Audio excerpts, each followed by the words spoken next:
안녕하십니까. 오늘부터 KBS 광주 방송총국의 유튜브 채널에서 정치 분야 유튜브를 진행하게 된 오승영입니다. 반갑습니다. 무거운 주제를 들고 나왔습니다. 최근 코로나19 관련해서 많은 분들이 고통을 받고 있고, 그 중에 특히 자영업자분들이 어려움을 겪고 있습니다. 자영업 폐업률은 낮아졌지만 창업 업체 수 대비 폐업 업체 수는 굉장히 늘어나고 있고, 이들의 피해는 코로나가 물러난 뒤에 더 커질 우려가 있기 때문에 이 문제에 대한 대책이 필요합니다. 특히나 자영업의 경우에는 경기 후행 지표라고 얘기를 합니다. 자영업자 폐업률이라는 것은, 즉 폭풍이 왔을 때 바로 그 피해가 나타나는 게 아니라 폭풍이 한번 지나간 다음에 조금 있다가 그 폭풍으로 인한 피해가 서서히 나타난다는 겁니다. 자영업이라는 것은. 그래서 보다 근본적이고 치밀한 국가의 관심과 배려, 대책이 필요하다라는 겁니다. 물론 1년 이상 자영업에 대한 규제, 영업 통제, 영업 시간부터 손님 수용 비율까지 여러 통제가 이루어지다 보니 자영업자들을 중심으로 정부의 대책을 요구하는 목소리가 높아졌고, 정치권의 압력을 행사하는 일도 많았습니다. 여론화가 당연히 될 수밖에 없었고요. 또 자살하는 사례들도, 안타까운 사례들도 있었지요. 이런 상황에 정부도 조금씩 반응을 하기 시작했는데요. 지난 21일이었죠. 국무회의에서 정세균 국무총리가 자영업 손실보상제 입법화를 지시를 했습니다. 기재부 등 관계부처는 국회와 함께 지혜를 모아 법적 제도 개선에 나서주시기 바랍니다. 그러면서 헌법을 거론을 했는데요. 헌법 23조 제3항을 거론을 했습니다. 제가 한번 읽어보겠습니다. 헌법 제23조 3항은 공공 필요에 의한 재산권의 수용, 사용 또는 제한 및 그에 대한 보상은 법률로서 하되 정당한 보상을 지급하여야 한다. 쉽게 이야기하면 정부가 공공의 목적을 이유로 개인의 재산권을 침해했을 경우, 제한했을 경우 법률에 따라 보상해야 된다는 겁니다. 그렇지만 지금 현재 감염병 예방법에 따르면 코로나19 관련 대응이 감염병 예방법을 통해서 지금 규제라든지 지침 이런 것들이 시행이 되고 있는데요. 특이하게 다른 개인의 재산권 침해 사안, 하다못해 민방위 관련된 개인재산권 침해에 대해서도 훈련으로 인한 민간인의 피해를 보상하도록 규정하고 있음에도 불구하고 감염병 예방 관련 법안에는 그런 규정이 아예 들어있지 않다라는 겁니다. 그래서 이런 입법 미비에 대한 대책 마련의 일환으로서 정세균 총리가 이 문제에 대한 입법화를 지시를 했던 거고요. 근데 기재부의 반응이 다소 좀 의외였습니다. 홍남기 경제부총리는 국가재정이라는 게 화수분이 아니다 라고 이야기하면서 정세균 총리의 지시에 다소 반대되는 의견을 표명을 했죠. 당연히 정세균 총리가 발끈할 수밖에 없었습니다. 이 나라가 기재부에 나냐라고 호통을 치게 됐는데요. 그리고 이 문제는 단순히 이 정부와 기재부 간의 입장 차이가 아니라 각 대선 후보별로 이해관계가 첨예하게 연결된 문제이기도 하다라는 겁니다. 예컨대 민주당의 유력 대선 주자들에 따라 입장이 갈리는데, 이낙연 대표는 이런 자영업 손실보상제보다는 이익공유제를 주창하고 있고요. 이재명 지사는 재난지원금 지급을 강조하고 있습니다. 반면에 정세균 총리는 자영업 손실보상 제도를 주장하고 있는데, 크게 보면 이낙연 대표와 이재명 지사는 경제 정책을 통해서 코로나19 관련 피해를 구제하겠다라는 거고, 그 목적은 피해 구제보다는 경제 활성화에 좀 맞춰져 있는 것 같습니다. 반면에 정세균 총리의 해법은 이건 국가의 의무다. 경기 활성화는 경기 활성화를 위한 또 다른 대책이 필요하다. 라는 점에 강조점을 두고 있습니다.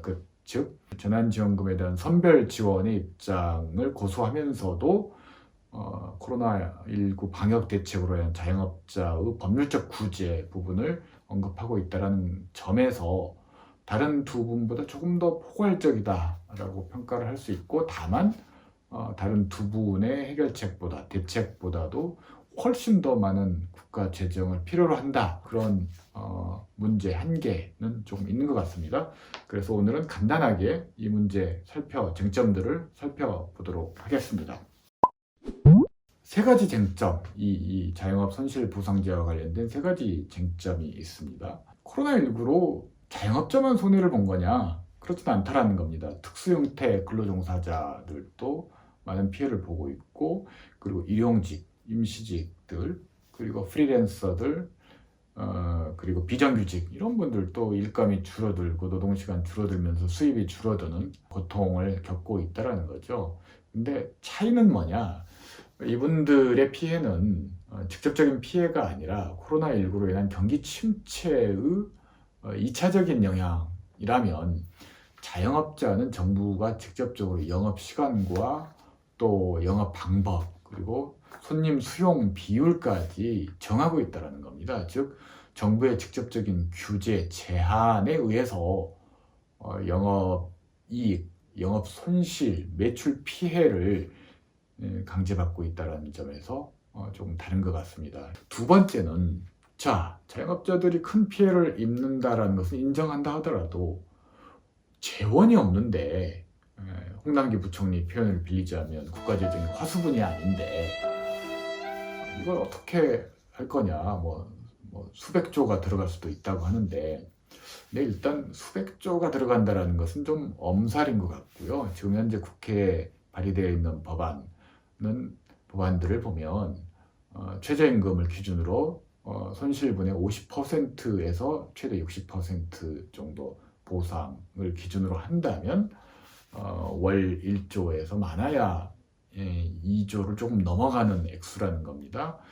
그렇게 본다면 1년 총 연 보상 규모로 본다면 10조대 초반에서 20조를 살짝 넘어가는 액수라는 겁니다. 그래서 기재부에서 얘기하는 것처럼 큰 규모는 아니라는 겁니다. 그리고 재원 마련이라는 것이 꼭 국가가 국채를 발행해서 마련하는 방법도 있지만, 기존의 예산 운용 항목, 지출 항목들을 변경하고 조정해서 재원을 마련할 수 있는 부분도 있다는 겁니다. 예컨대 수십조에 이르는 기업 경쟁력 강화를 위한 대기업에 지급하는 경제 보조금이라든지, 또 지금 공공근로사업 연간 3조 정도 되는 공공근로사업 예산을 재조정한다든지, 그리고 공기업, 정부 산하기관, 자치단체, 공기업, 산하기관에서 불효불급한 예산들을 조금 줄이고 허리띠를 졸라맨다면 전혀 불가능한 것은 아니다. 그 10조 초반대에서 20조대의 소요 재원도 상당 부분은 부채를 통하지 않고서도 조달할 수 있는 것 아니냐, 이런 얘기들이 나오고 있습니다. 자, 그러면 국가 재정이 이렇게 어렵다고 한다면 과연 얼마나 어려운가, 이걸 좀 살펴볼 필요가 있다는 겁니다. 특히나 기재부가 굉장히 이 부분에 대해서 반발을 하고 있다는 거죠. 그래서 제가 한번 자료를 찾아봤습니다. 코로나19 이후에 다른 나라들은 국가 재정 운영을 어떻게 하고 있는가? 흑자 재정 운영을 하고 있는 나라는 단 한 나라도 없습니다. 전 세계적으로 적자 재정 운영을 할 수밖에 없죠. 방역 관련해서 많은 돈을 쓸 수밖에 없고, 예산 범위 내에서 불가능하기 때문에 국채를 발행하거나 부채 액수가 늘어날 수밖에 없는 적자 재정을 운영할 수밖에 없는데, 상황들을 보니까 2019년, 2020년 재정 운영을 비교해 봤더니 독일 같은 경우는 코로나로 인한 국가 채무 비율이 무려 34%포인트가 증가했습니다. OECD 평균을 보니까 17%포인트가 증가를 했고요. 근데 한국은 작년 2019년 대비 2020년 국가 채무 증가분이 12.8%포인트에 불과했다는 겁니다. 물론 빚이 늘어난 것은 사실입니다. 그렇지만 OECD 평균이라든지 또 독일이라든지 그거보다 더 높은 미국과 비교했을 때는 굉장히 보수적이고 소극적으로 이 적자 문제에 대응하고 있다라는 겁니다. 이걸 물론 칭찬할 수도 있지만 태풍이 몰아쳤을 때는 큰 피해를 입었을 때는 그게 적극적인 그 피해를 빨리 극복하기 위해서 재정을 좀 적극적으로 투입하려는 노력들도 좀 필요한 거 아니냐라는 반론은 가능한 것 같습니다. And there is considerable slack in the employment market. We think that fiscal policy is a strong instrument to really support the recovery. 그래서 재정 건전성 유지라는 기재부의 주장은 일견 긍정적인 측면이 있고 장기적으로 바람직한 접근법이긴 합니다만 코로나19로 인해서 지금 2년째 여러 국민들이 고통을 받고 있고 그 피해가 눈덩이처럼 늘어나고 있는 상황에서 이렇게 안전제일주의로 가는 것이 반드시 능사인가?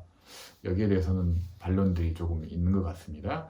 경제 위기 상황이라는 거고 또 보건, 생명 위협들이 닥치고 있는 상황에서는 이 문제에 대한 기재부의 대응이 좀 더 적극적이고 그리고 국가 재정의 증가에 대해서도 좀 더 포용적인, 수용적인 접근도 필요하다라는 게 전문가들의 의견입니다. 그래야만이 이 전 세계적인 이 경제 침체라든지 실업 문제, 수출 급감 문제, 소비 침체 문제 등 자영업자뿐만이 아니라 연속적으로 예상되고 있는 경제 문제에 능동적으로 대응하기 쉽다. 즉 국가 재정을 좀 늘려야 된다. 재정을 늘리기 위해서는 일정 기간, 적어도 2, 3년 정도는 국가 재정의 적자 운영이 불가피하다. 이런 주장들이 있는 것 같습니다. 여기서 변수를 살펴보지 않을 수가 없을 것 같은데요.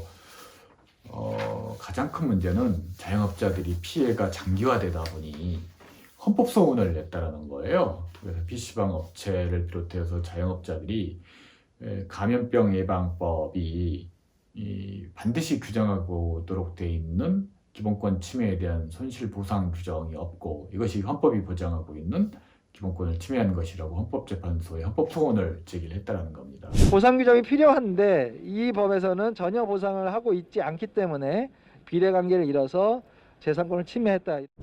일반적인 민사소송이라면 자영업자들이 코로나19라는 국가가 어떻게 손쓸 수 없는 전 세계적인 이 팬데믹 상황을 고려했을 때 이길 확률이 높지 않지만 기본권 침해 관점에서 보면 헌법재판소가 자영업자들의 손을 들어줄 가능성도 높다라는 겁니다. 왜냐하면 형평성이 맞지 않다라는 거죠. 다른 모든 법들에서 국가의 규제, 통제에 따른 개인의 재산권 침해에 대한 보상 규정을 명시하고 있는데 유독 감염병 예방 관련 법안에서는 이 손실 보상 규정이 없다라는 겁니다.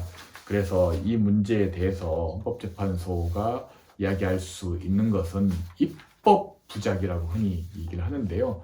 즉 감염병 예방법에 보상 규정이 없기 때문에 이건 헌법에 불합치하지 않고 따라서 국회는 입법 부작위로 인한 개인의 재산권 침해를 막기 위해서 이 부분을 빨리 입법화하라는 이른바 헌법재판소의 결정을 내릴 가능성이 높다라는 겁니다. 그렇게 되면 당연히 지금 현재 정치권 국회에서 논의되고 있는 자영업자의 손실보상액 규모, 대상, 폭이 훨씬 넓어질 수밖에 없다는 겁니다. 바꿔 이야기하면 빨리 그런 돌발 상황이 오기 전에 정치권에서 선제적으로 이 부분에 대한 법 개정을 추진하고 보상에 대한 사회적 대타협을 통해서 규정들을 빨리 마련하는 것이 사회적 혼란을 더 줄일 수 있고 홍남기 부총리가 얘기했듯이 화수분이 아닌 국가 재정의 손실 지출을 최소화할 수 있는 합리적인 접근이다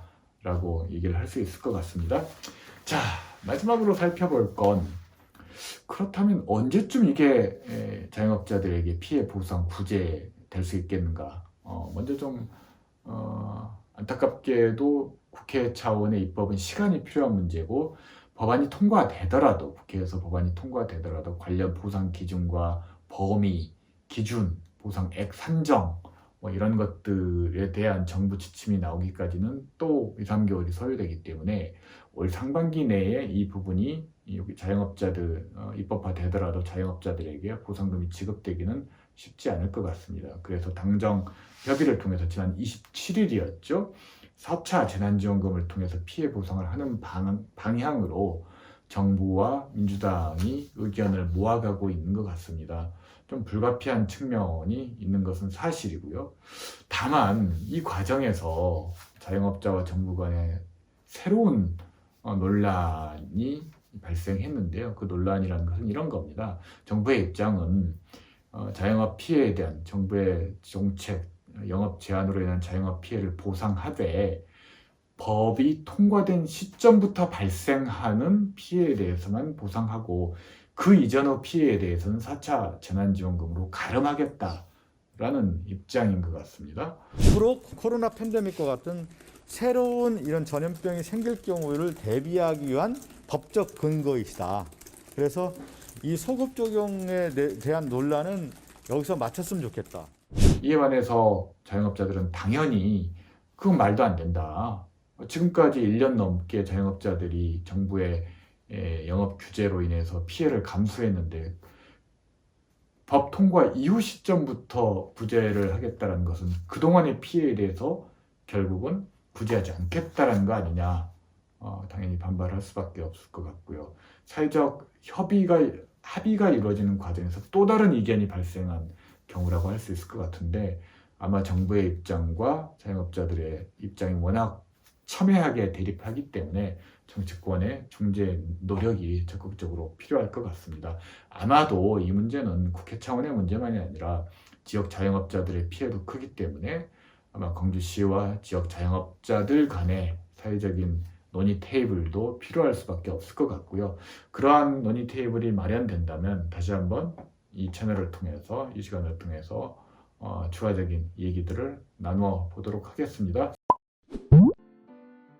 오늘 첫 시간 이어서 다소 두서 없었고 또 말도 좀 더듬고 또 자료 컨닝도 제대로 못했는데요. 다음엔 더 좀 충실히 연습하고 준비해서 보다 매끄럽게 진행을 해보도록 하겠습니다.